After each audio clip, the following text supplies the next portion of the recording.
بسم اللہ الرحمن الرحیم۔ شروع کرتا ہوں اللہ کے نام سے جو بہت مہربان اور نہایت رحم کرنے والا ہے۔ دوستو، آج ہم بات کرنے والے ہیں مغل سلطنت اور سلطنت عثمانیہ کے بارے میں۔ دوستو، مغل سلطنت اور عثمانی سلطنت کو آج کے دور میں کون نہیں جانتا ہے، کیونکہ یہ دونوں سلطنتیں ایسی سلطنتیں ہیں کہ جنہیں دنیا کی تاریخ کی سب سے بڑی سلطنتوں میں گنا جاتا ہے۔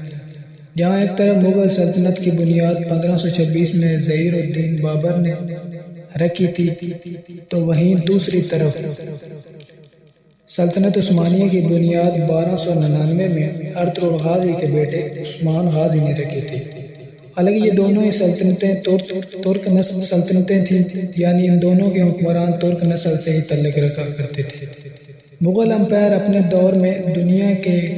بڑے حصے پر پھیلا ہوا تھا، جس میں آج کے دور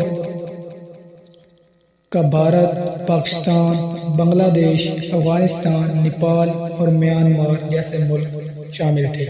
وہیں دوسری طرف اب اگر بات کی جائے سلطنت عثمانیہ کے بارے میں، تو سلطنت عثمانیہ اپنے دور میں دنیا کے 3 براعظم پر پھیلی ہوئی تھی، جس میں براعظم ایشیا، براعظم یورپ کے ساتھ ساتھ براعظم افریقہ بھی شامل تھا۔ سلطنت عثمانیہ دنیا کے 3 بڑے حصے پر پھیلی ہوئی تھی۔ اس بات کا اندازہ صرف اس بات سے لگایا جا سکتا ہے کہ جب 20ویں صدی کے شروع میں سلطنت کو ختم کیا گیا تھا، تو اس کی جگہ پر بے شمار نئے ملکوں نے جنم لیا۔ جہاں ایک طرف مغل سلطنت 1526 سے لے کر 1857 تک، یعنی 300 یا 325 سال ہی قائم رہ پائی، تو وہیں دوسری طرف عثمانی سلطنت لگ بھگ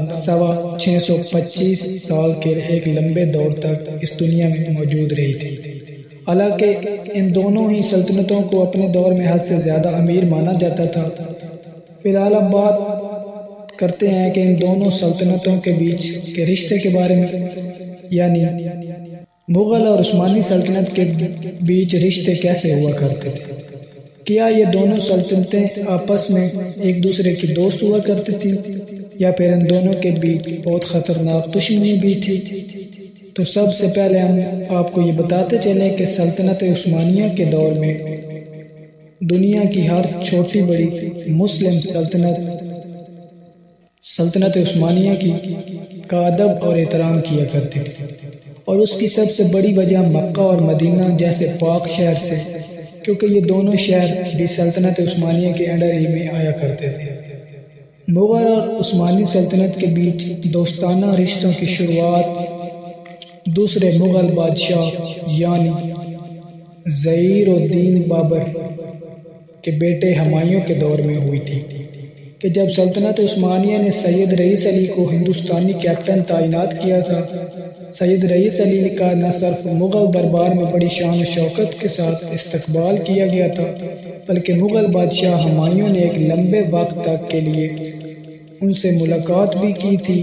اور انہیں سلطنت عثمانیہ کے ایک مہمان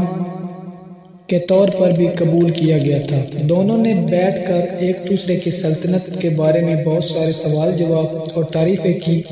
یہاں تک کہ مغل بادشاہ ہمایوں نے سید رئیس علی کے ذریعے سے اس وقت کے سلطنت عثمانیہ کی سلطان یعنی سلطان سلیم اول کو پیغام بھی بھجوایا تھا، اور اس پیغام میں ان کی حد سے زیادہ تعریفیں کی تھیں، اور ساتھ ہی ساتھ ان کی طرف دوستی کا ہاتھ بھی بڑھایا تھا۔ ہمایوں کے بعد تیسرے مغل بادشاہ یعنی اکبر کے دور میں بھی مغل سلطنت کی طرف سے عثمانی سلطنت کی طرف کئی خط روانہ کیے گئے تھے، لیکن اکبر کے دور میں سلطنت عثمانیہ اور مغل سلطنت کے بیچ دوستی قائم نہیں رہ سکی تھی، اور اس کی صرف اور صرف ایک ہی وجہ تھی، اور وہ وجہ یہ تھی کہ اکبر نے اپنے دور میں دین الہی کا نام ایک نیا مذہب ایجاد کیا تھا، جس کی وجہ سے سلطنت عثمانیہ اکبر سے حد سے زیادہ ناراض تھی، کیونکہ سلطنت عثمانیہ تو ایک مسلم سلطنت تھی۔ اکبر کے بعد چوتھی مغل بادشاہ یعنی جہانگیر کے دور میں تو سلطنت عثمانیہ اور مغل سلطنت کے بیچ سب سے زیادہ خراب رشتے تھے، بلکہ جہانگیر کے بارے میں تو یہ بھی کہا جاتا ہے کہ وہ سلطنت عثمانیہ سے حد سے زیادہ نفرت کیا کرتا تھا، جس کا ثبوت اس کی خود کی لکھی ہوئی کتاب میں بھی ملتا ہے۔ اس نے اپنی کتاب میں ایک جگہ پر یہ لکھا ہے کہ مغل سلطنت عثمانیہ سے بڑھ کر ہے، یعنی مغلوں کا مرتبہ سلطنت عثمانیہ سے کہیں زیادہ ہے۔ بہت سارے ایکسپرٹ کا یہ بھی ماننا ہے کہ جہانگیر نے اپنی اصلی نام یعنی سلیم کو اس لیے بھی نہیں اپنایا تھا کیونکہ یہ سلطنت عثمانیہ کے پہلے خلیفہ کا بھی نام تھا۔ حالانکہ دوستو، جہانگیر کے بعد آنے والے مغل بادشاہ یعنی شاہ جہاں کے جو تاج محل جیسی خوبصورت عمارت کی وجہ سے آج پوری دنیا میں مشہور ہے، انہوں نے اپنے دور میں سلطنت عثمانیہ سے اچھے رشتے بنانے کی بھرپور کوشش کی تھی، اور ان کے دور میں دونوں سلطنتوں کے بیچ کئی بار خطوں کے ذریعے سے رابطہ بھی ہوا تھا۔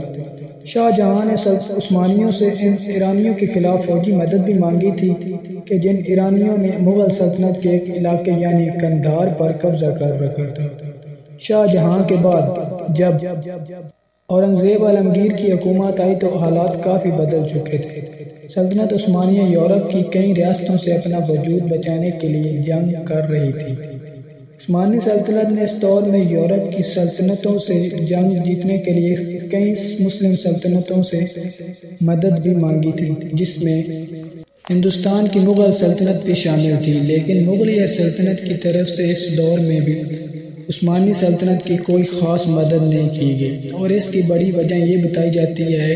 کہ کیونکہ اورنگزیب عالمگیر جب مغل سلطنت کے نئے بادشاہ بنے تھے تو لگ بھگ سبھی سلطنتوں کی طرف سے قاصد بھیج کر انہیں مبارکباد دی گئی تھی، لیکن عثمانی سلطنت کی طرف سے انہیں مبارکباد دینے کے لیے کوئی بھی قاصد مغل دربار میں نہیں آیا تھا۔ اس کے علاوہ ایک وجہ یہ بھی بتائی جاتی ہے کہ کیونکہ اورنگزیب عالمگیر کے دور میں مغل سلطنت کے ان ایرانیوں سے بہت اچھے رشتے ہو گئے تھے کہ جو کسی دور میں مغل سلطنت کے بہت بڑے دشمن ہوا کرتے تھے، اور یہی ایرانی سلطنت عثمانیہ کے بھی ہمیشہ سے دشمن رہے تھے، اور شاید یہی وجہ تھی کہ عثمانیوں سے نزدیکیاں بڑھا کر اورنگزیب عالمگیر ایرانیوں سے دشمنی مول لینا نہیں چاہتے تھے۔ اورنگزیب عالمگیر کے بعد تو ہم سب ہی جانتے ہیں کہ مغل سلطنت کے ان ایرانیوں سے بہت اچھے رشتے ہو گئے تھے، جو کسی دور میں مغل سلطنت کے بہت بڑے دشمن ہوا کرتے تھے، اور یہی ایرانی سلطنت عثمانیہ کے بھی ہمیشہ سے دشمن رہے تھے، اور شاید یہی وجہ تھی کہ عثمانیوں سے نزدیکیاں بڑھا کر اورنگزیب عالمگیر ایرانیوں سے دشمنی مول لینا نہیں چاہتے تھے۔ اورنگزیب عالمگیر کے بعد تو ہم سب بھی جانتے ہیں کہ مغل سلطنت کی اونچائیوں کا سورج ڈوبنا شروع ہو گیا تھا، اور اس مغل سلطنت میں پیدا ہونے والے زیادہ تر شہزادوں نے پولیٹکس اور جنگوں سے زیادہ عیاشیوں میں دلچسپی لینا شروع کر دی تھی، جس کی وجہ سے یہ سلطنت 1857 میں پوری طرح سے ختم ہو گئی تھی۔ فی الحال آج کی اپنی تاریخ کو ہم یہیں پر ختم کرتے ہیں۔ والسلام دوستوں، اگر ویڈیو اچھی لگے تو ویڈیو کو لائک اور چینل کو سبسکرائب کرنا نہ بھولیں۔